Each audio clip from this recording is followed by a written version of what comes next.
આપણે સૌ ભાગ્યશાળી છીએ શ્રી ગિરિરાજ બાવાની સાનિધ્યમાં શ્રી ગિરિરાજજીની તળેટીમાં બેસીને શ્રવણ કરી રહ્યા છીએ. મુખ્ય શ્રોતા સ્વયં શ્રી ગિરિરાજજી છે. શ્રી ગિરિરાજજીનું મહાત્મ્ય સ્વયં ઠાકોરજીએ પોતે પ્રગટ કર્યું છે. ભગવાને પોતે જ પોતાનું સ્વરૂપ શ્રી ગિરિરાજજીમાં પધરાવી સહસ્ત્ર ભુજાઓ ધારણ કરી વ્રજવાસીઓ દ્વારા સમર્પિત કરેલો અન્નકૂટ સ્વીકાર્યો છે, અંગીકાર કર્યો છે. ગિરિરાજજી વ્રજમાં કેવી રીતે પધાર્યા બધાને ખબર જ હશે, છતાં પણ નહીં જાણતા હોય તો સૂક્ષ્મ ચર્ચા કરું. શ્રી ગિરિરાજજીનું પ્રાગટ્ય પ્રભુના હૃદયમાંથી થયું. પ્રભુના પ્રેમરસનું ઘનીભૂત સ્વરૂપ એટલે શ્રી ગિરિરાજજી, પ્રભુના પ્રેમરસનું દ્રવીભૂત સ્વરૂપ એટલે શ્રી યમુનાજી. પ્રભુએ આજ્ઞા કરી સારસ્વત કલ્પમાં મારા લીલા પરિકર સાથે પૃથ્વી પર પ્રગટ થઈશ. તમારે મારી સેવા માટે મારાથી પહેલા પૃથ્વી ઉપર પ્રગટ થવાનું છે. શાલ્મલી દ્વીપમાં દ્રોણ પર્વતને ત્યાં પુત્ર સ્વરૂપે શ્રી ગિરિરાજજી પ્રગટ થયા. શાલ્મલી દ્વીપ એટલે અત્યારનો ગ્રીનલેન્ડનો વિસ્તાર, કેટલા લોકો સાઉથ આફ્રિકા માને છે. જે ઋષિ સ્વરૂપ આધિ દૈવિક દ્રોણ પર્વત અને ત્યાં પુત્ર સ્વરૂપે પ્રગટ થયું. ગિરિરાજજીના મોટા ભાઈ કાંતાનાથ પર્વત, રામાવતારમાં ભગવાને એમના પર ચરણ પધરાવીને ઉદ્ધાર કર્યો. ગિરિરાજજીના નાના ભાઈ ચરણાદ્રી, જ્યાં ચરણાટ ગામ છે, જ્યાં શ્રી ગુસાઈજીનું પ્રાગટ્ય થયું. વામન અવતારમાં ભગવાને પોતાના ચરણ પધરાવી એમને અનુગ્રહિત કર્યા. વામનજીના ચરણ આજે ચરણાદ્રીમાં બિરાજે છે. 100 શિખરો હતા એટલે એમનું નામ સતશૃંગ અને ગોવર્ધન થયું. એમનું અલૌકિક સામર્થ્ય જોઈ બધા જ પર્વતના અધિદૈવિક સ્વરૂપો એમનું પૂજન કર્યું અને ગિરિરાજની પદવી આપી. ત્યારથી ગોવર્ધન ગિરિરાજ કહેવાય. પુલત્સ્ય ઋષિ, જેમણે મોક્ષ પ્રાપ્તિ માટે ઘણા સાધન કર્યા પણ મોક્ષ મળ્યો નહીં. વિચાર્યું તીર્થ ક્ષેત્રોનું સેવન કરું, ક્યાંય મને મોક્ષ પ્રાપ્તિનું સાધન મળે. ફરતા ફરતા શાલ્મલી દ્વીપ આવ્યા, ગિરિરાજજીના દર્શન કર્યા. લાગ્યું આ કોઈ સામાન્ય પર્વત નથી, આમાં તો ભગવત સામર્થ્ય છે, અલૌકિક સ્વરૂપ છે. એને હું કાશી લઈ જાઉં, ગંગાજીના કિનારે સ્થાપિત કરું અને એની કોઈ કંદરામાં બેસીને તપ કરું તો ચોક્કસ મને મોક્ષ પ્રાપ્તિ થશે. એમ વિચારી દ્રોણ પર્વત પાસે પુત્રની માગણી કરી. દ્રોણે વિચાર્યું ઋષિ છે, ના કહીશ ક્રોધનો ભોગ બનવું પડશે, શાપ આપશે. પુત્રની ઈચ્છા હોય તો લઈ જાઓ, અમને વાંધો નથી. આવીને ગિરિરાજજીને કહ્યું કે માતા પિતાની મંજૂરી મળી ગઈ છે, તમારી શું ઈચ્છા છે? તો કે માતા પિતાની મંજૂરી મળી ગઈ હોય તો મારે ના કહેવાને કોઈ કારણ નથી, પણ અમારી એક શરત છે. તમે અમને લઈ જશો પણ વચ્ચે જમીન ઉપર જ્યાં રસ્તામાં નીચે મૂકશો ત્યાં અમે સ્થિર થઈ જઈશું, અચલ થઈ જઈશું. ત્યાંથી પછી અમે ચલાયમાન નહીં થઈએ. ઋષિને પોતાના સામર્થ્ય પર ભારે વિશ્વાસ. લઘિમા શક્તિથી ગિરિરાજજીનું સૂક્ષ્મ સ્વરૂપ કરી પોતાની હથેળીમાં લઈ વાયુ માર્ગે કાશી જવા રવાના થયા. રસ્તામાં વ્રજની ભૂમિ આવી અને વ્રજની ભૂમિનું દર્શન થતાં જ ગૌલોક ધામની પ્રભુની આજ્ઞાનું સ્મરણ થયું. આ વ્રજભૂમિ એ સાક્ષાત ગૌલોક ધામ છે. અહીંયા જ પ્રભુ સારસ્વત કલ્પમાં હવે પ્રગટ થશે અને અમારે પ્રભુની સેવા કરવા માટે અહીંયા રહેવાનું છે. ઋષિ અમને કાશી લઈ જશે તો અનર્થ થશે. એમ વિચારી ગિરિરાજજીએ પોતાનું વજન એકદમ વધાર્યું. ઋષિને થાક લાગ્યો, ઋષિએ નીચે જમીન પર પધરાવ્યા. થોડો સમય વિશ્રામ કર્યો. પાછા હથેળીમાં લેવા જાય ત્યાં ગિરિરાજજીએ પોતાનું વચન યાદ કરાવ્યું. તમે વચન આપ્યું છે કે એકવાર જમીન પર નીચે પધરાવશો ત્યાં અમે અચલ બની જઈશું. ઋષિ બહુ કાલાવાલા કરે પણ ગિરિરાજજી ન માન્યા. ત્યારે ક્રોધમાં આવીને ઋષિએ શાપ આપ્યો, તમે મારી સાથે છલ કર્યું છે, માટે દરરોજ તમે તલભાર જમીનમાં ઘટતા જશો, જમીનમાં ઉતરતા જશો અને એક સમય પૃથ્વી પરથી અદૃશ્ય થઈ જશો. શાપને પણ શ્રી ગિરિરાજજીએ આશીર્વાદ માન્યો છે. એનું કારણ ગિરિરાજજીનું જે સ્વરૂપ છે, ગિરિરાજજીનું કદ એટલું વિશાળ હતું કે છે સવારે સૂર્યોદય સમયે પડછાયો મથુરા વિશ્રાંત ઘાટ ઉપર પડે. એ સમયમાં કે છે ગિરિરાજજીનું સ્વરૂપ 8 યોજન લાંબુ, 2 યોજન ઊંચું અને 5 યોજન પહોળું હતું. ભગવાન પ્રગટ થયા ત્યારે કદ ઘટી ગિરિરાજજીની ઊંચાઈ કે છે લગભગ 7 કોસની થઈ. 4 કોસ પહોળું સ્વરૂપ થયું, લંબાઈ પણ એટલી. અને હાલ ગિરિરાજજીની લંબાઈ કેવલ બધું મળી આખી પરિક્રમા 7 કોસની રહી ગઈ છે. ઋષિએ શાપ આપ્યો, પણ ઋષિને ગિરિરાજજી આશીર્વાદ માન્યો. એનું કારણ ગિરિરાજજીએ વિચાર કર્યો કે ભવિષ્યમાં પ્રભુ પ્રગટ થશે, મારા પર ચરણ પધરાવીને અનેક લીલાઓ કરશે. મારું કદ જો ઊંચું હશે તો ઠાકોરજીને કેટલો પરિશ્રમ થશે, મારું કદ નાનું થશે તો પ્રભુને પરિશ્રમ ઓછો થશે. પ્રભુના સુખ માટે આ શાપને આશીર્વાદ માન્યો. વળી શ્રી ગિરિરાજજીએ પોતાનું સ્વરૂપ માખણ જેવું કોમળ બનાવ્યું. ઠાકોરજી મારા પર ચરણ પધરાવે તો પ્રભુના ચરણને પરિશ્રમ ન થાય. એ જ કારણ છે કે ઠાકોરજીની લીલાના કેટલાય ચિહ્નો આજે પણ શ્રી ગિરિરાજજીમાં બિરાજે છે. ક્યાંય પ્રભુના શ્રીહસ્તના ચિહ્ન, ક્યાંય ચરણ ચિહ્ન, ક્યાંય કટોરાના દૂધના કટોરાના ચિહ્ન, કે છડીના ચિહ્ન, સુરભી ગાયના ખુરના ચિહ્નો, અહીંયા સુરભી કુંડમાં ઐરાવત હાથીના પગનું ચિહ્ન, આ બધા જ ચિહ્નો આજે પણ શ્રી ગિરિરાજજીમાં બિરાજે છે. શ્રી ગિરિરાજજીમાં પ્રભુની નિત્ય લીલા છે.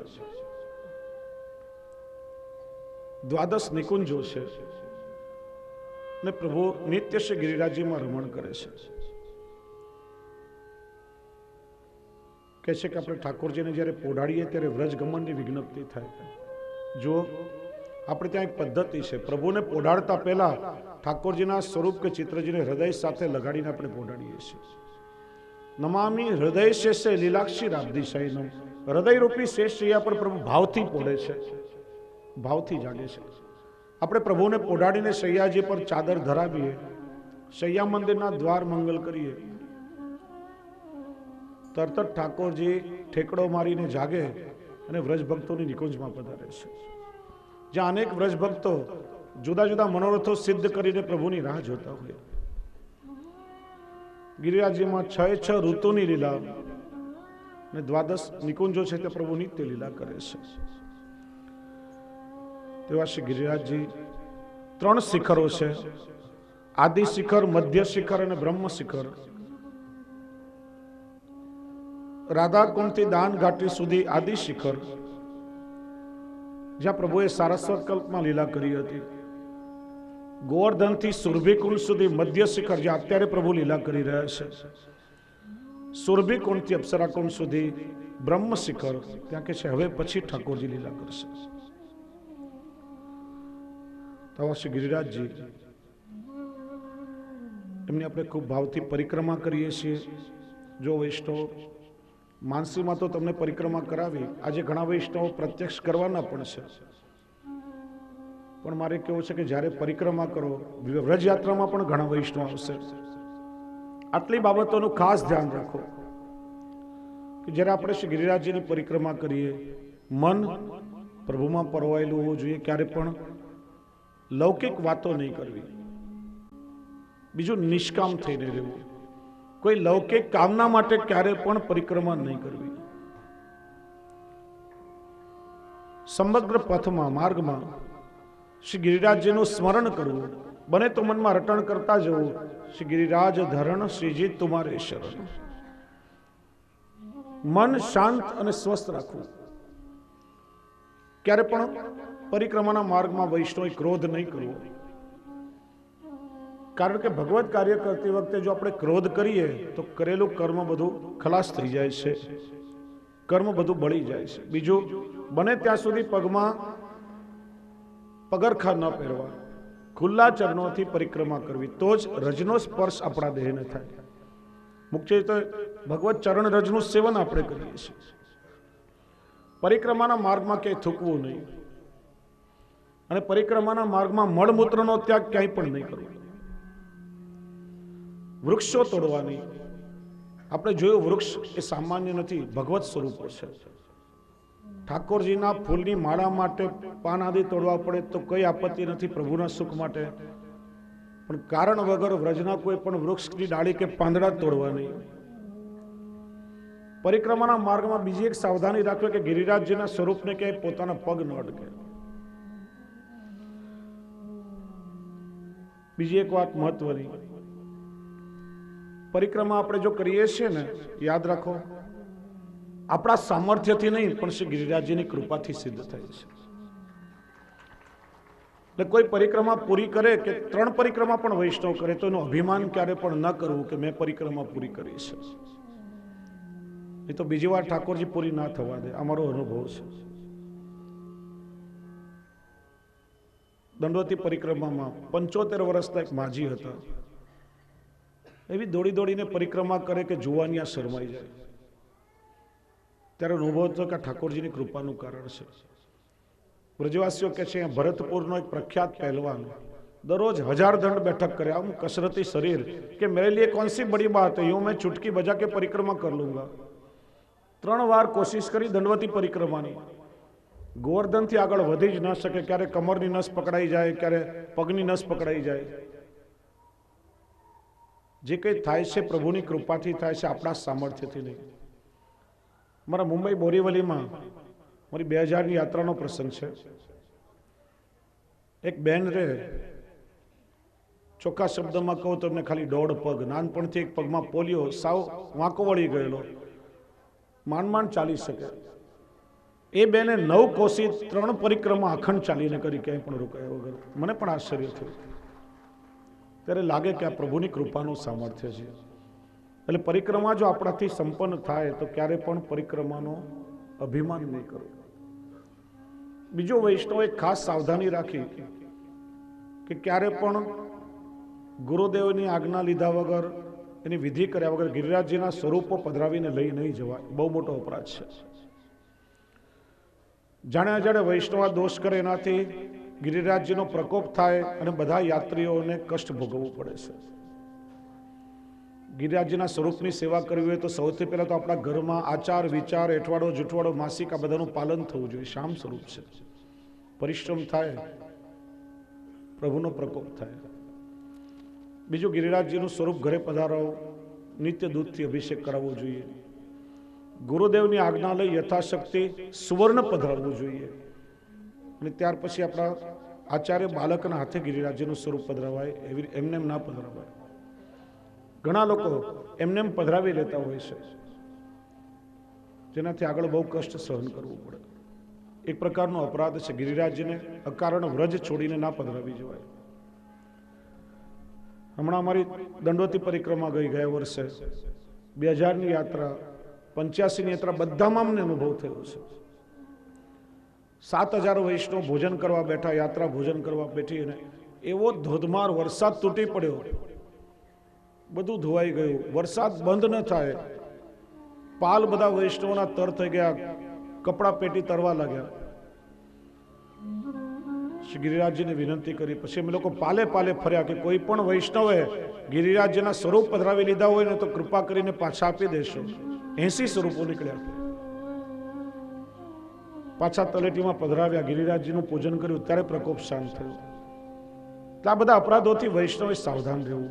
આપણે અહીંયા સ્વરૂપાનંદનો આનંદ લેવા માટે આવ્યા છીએ, અને અલૌકિક આનંદ હૃદયમાં ભરી અને આપણે અહીંથી જઈએ ત્યારે નિત્ય ભગવદ લીલારસ આપણા હૃદયમાં સ્થિર થાય. તો કે છે કોઈ પણ વૈષ્ણવ 3 9 અખંડ પરિક્રમા કરે અને ગિરિરાજજીના 5માંથી કોઈ પણ એક સ્વરૂપની ઝાંખી અવશ્ય થાય. 5 સ્વરૂપ કયા? શ્રી ગિરિરાજજી પ્રસન્ન થાય તો ગ્વાલ સ્વરૂપે દર્શન આપે. શ્રી ગિરિરાજજી સુખ નિધિ છે, હરિદાસ વર્ય કહેવાય છે. જેમ ભગવત સ્વરૂપે સેવ્ય છે, એમ શ્રી ગિરિરાજજી હરિદાસ વર્ય છે.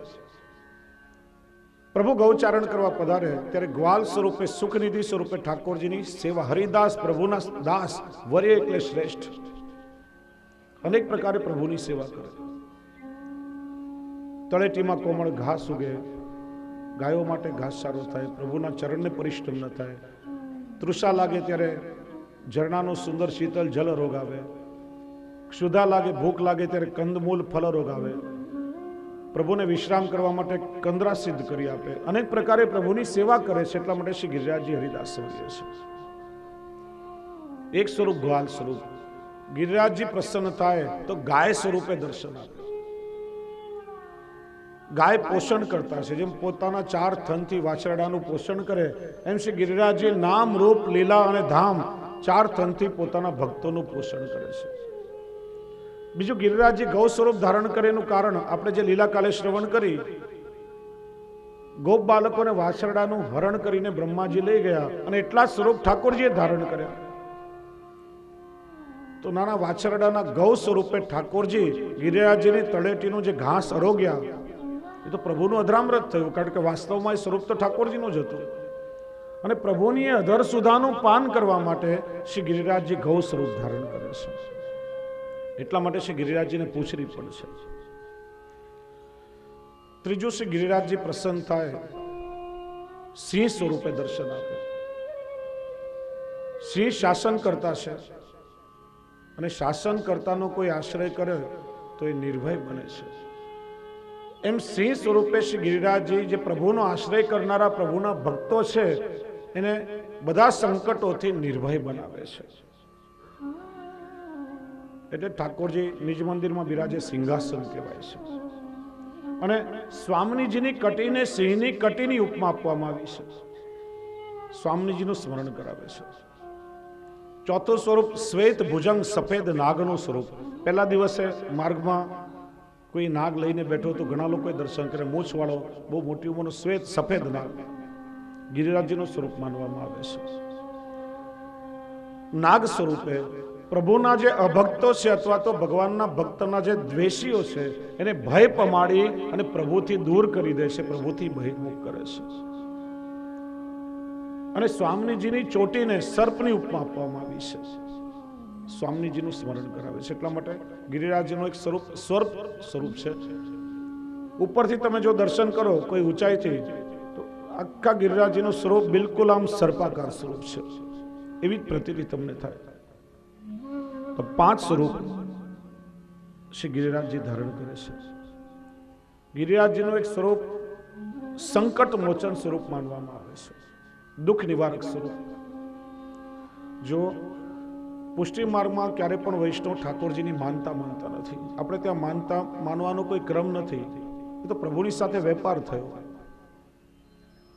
આશ્રય કોને કહેવાય એ આવતીકાલે આપણે શ્રવણ કરશું.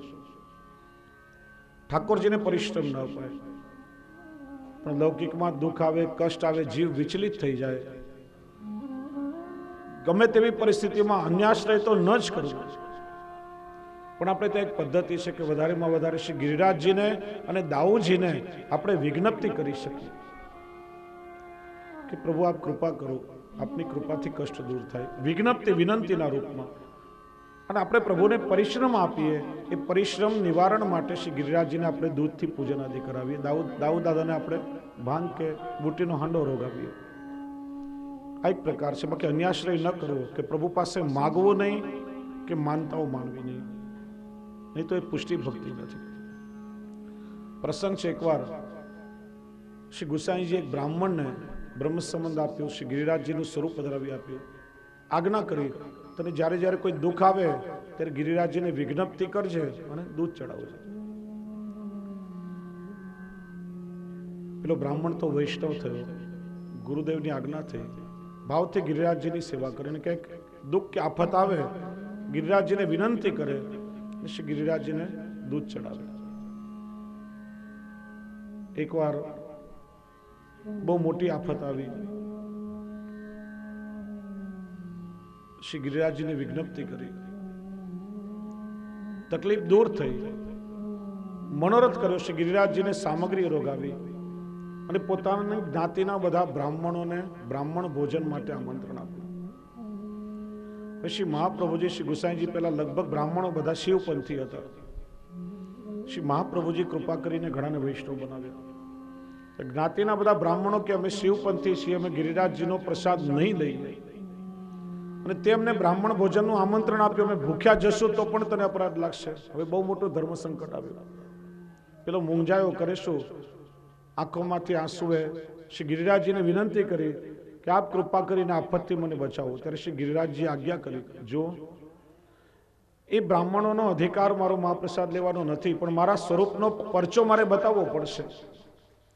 ત્યારે શ્રી ગિરિરાજજી એવી લીલા કરી કે શ્રી ગિરિરાજજીનો મહાપ્રસાદ હતો, એમાંથી એવી દેવીય સુગંધ નીકળવા લાગી અને સ્વર્ગના દેવતાઓ સ્વર્ગમાંથી વિમાન લઈ લઈને આવે અને મહાપ્રસાદની સુગંધ લઈને તૃપ્ત થઈને ત્યાંથી ચાલ્યા જાય. બ્રાહ્મણોએ જોયું તો ભયભીત થઈ ગયા, ચરણમાં પડ્યા અને શ્રી ગિરિરાજજીનો મહાપ્રસાદ લઈને પછી ત્યાંથી ગયા છે. તો શ્રી ગિરિરાજજીનું સ્વરૂપ એક દુઃખ નિવારક સ્વરૂપ પણ છે, ભક્તોના દુઃખને અને ભયને દૂર કરે છે. વળી શ્રી ગિરિરાજજી માખણ જેવા કોમળ છે અને એનો અનુભવ શ્રી ગિરિરાજજી કરાવ્યો. શ્રી ગુસાઈજીના પાંચમા લાલજી શ્રી રઘુનાથજી,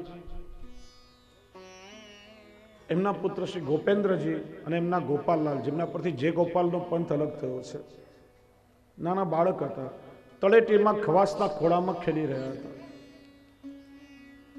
ખવાસે ગોપેન્દ્રજીને પૂછ્યું, કૃપાનાથ, અવારનવાર આપ આજ્ઞા કરો છો કે શ્રી ગિરિરાજજીનું સ્વરૂપ તો માખણ જેવું કોમળ છે, પણ મને તો આ શિલા કોમળ નથી લાગતી, આ તો બહુ કઠોર છે.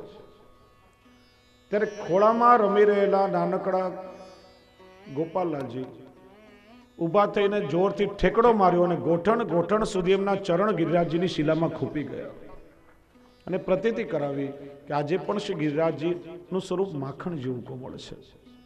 કઠોરતા તો આપણા હૃદયમાં છે અને એટલા માટે એ સ્વરૂપનો અનુભવ નથી થતો. આપણું હૃદય જો કોમળ થાય તો આજે પણ એ લીલાઓનો અનુભવ આપણે ચોક્કસ કરી શકીએ. તેવું શ્રી ગિરિરાજજીનું સ્વરૂપ છે. તો એકવાર સાથે મળી આપણે સૌ શ્રી ગિરિરાજજીને વંદન કરીએ. તો એક બાર આજા ગિરિરાજ કી શરણ. દરેક વૈષ્ણવ સાથે મળી ભાવથી ગાશે. गिरिराज की शरण में, गिरिराज की शरण में, महाराज की शरण में, तू एक बार आजा गिरिराज की शरण में.